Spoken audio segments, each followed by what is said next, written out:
Last Sunday, my wife and I went to the Vintage Voltage Expo in Denver. It's held once a year in March at the Ramada Inn in North Denver. It claims to be everything vintage. Out in the lobby of the hotel are all the show radios. And these things have been beautifully restored by the Antique Radio Club of Colorado. There's various exhibits. There was like a spy radio, and that thing there on the right is WWV.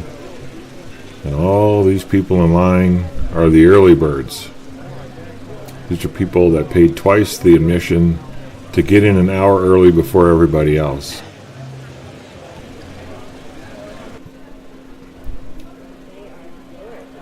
Here's a ham radio transmitter typical of what was available in 1929. These are all handmade, and they were stunningly beautiful. Okay.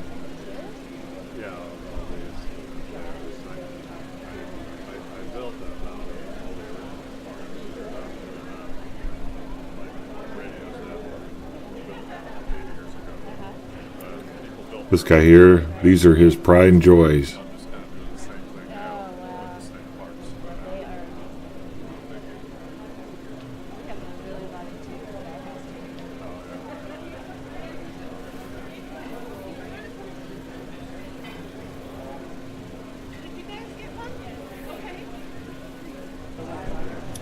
There were tables and tables of vintage audio gear, mostly from the 70s. There's a lot of Pioneers and Kenwoods.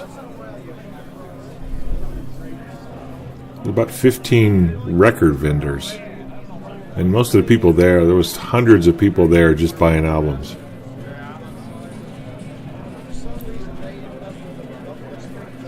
There's about 50 booths. And here's one that I bought a lot of stuff from. This lady here, she's a VP at a bank, and her father used to work at HP in Fort Collins, and she has a garage full of his stuff and has been selling it off for years at the Vintage Voltage Expo.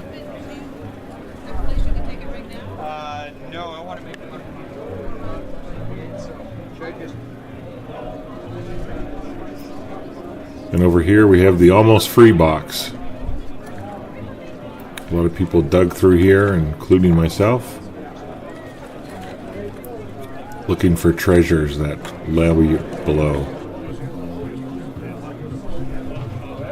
There were guitar vendors as well. This guy here at a basement, and a bunch of cabinets. Yeah, this is a scary place. That's a PV amplifier there, and there's a Marshall back in the back. And a Fender right up in front. And this is, I think, it's the tape deck that everyone wanted in the 70s and 80s. This is the Pioneer RT 707. And it was playing Frank Sinatra all afternoon.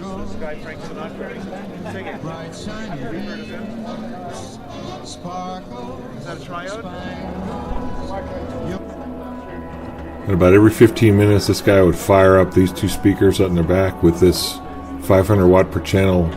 I think that was a Mark Levinson amplifier.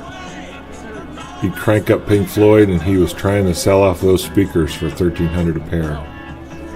And everybody knew it. It was super loud and super impressive when he turned those things on. And here's one of the larger record vendors.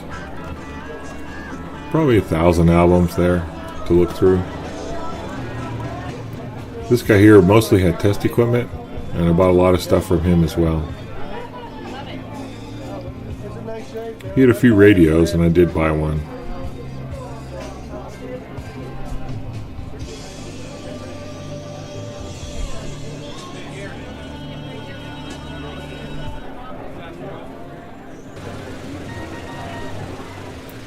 Here's the lobby after about 3 hours of show going on. It's quite large, and they had maybe 35, 40 exhibits out in the lobby.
Melanie says, "What are you looking for specifically before we go in?" And I told her a couple things. I said, "What about you?" She goes, "I want one of those round speakers with the metal grate up in the front." And I said, "Oh, that's a speaker from an Atwater Kent radio from like 1929. Well, sure enough, they had one right here,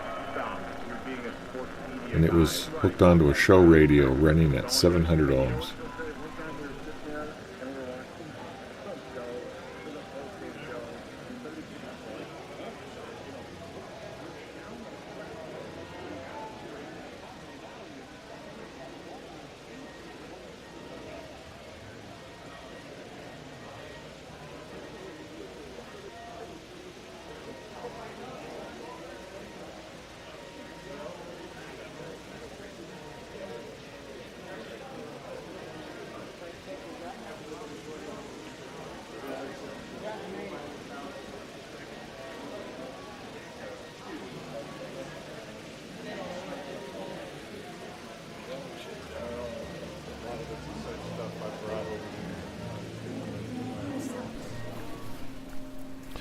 Well, here's my bounty. I got an HP 412A. It's a vacuum tube voltmeter. And I got a Vietnam-era handheld multimeter. It's labeled U.S. Air Force. It is a brute. Weighs about 10 pounds. Came with a cover and some probes. And I got a standard inductor. This is a piece of equipment to calibrate your test equipment with, and a variable inductor as well. Here's a Motorola farm radio. Farm radios don't have a power supply. You run them on batteries.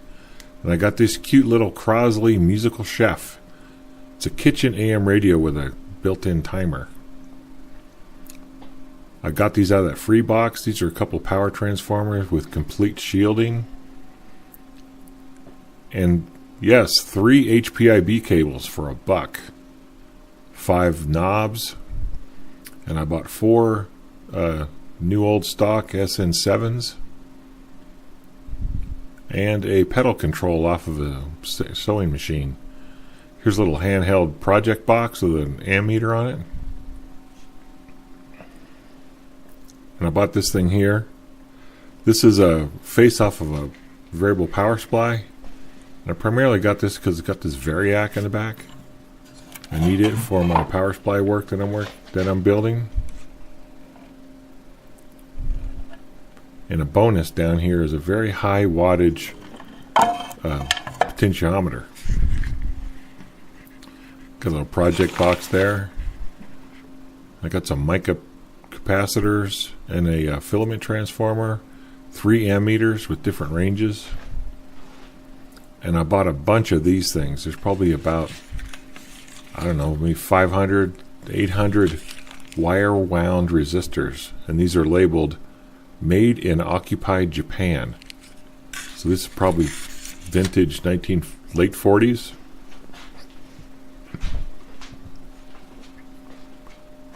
And here's my take from the 2017 Vintage Voltage Expo.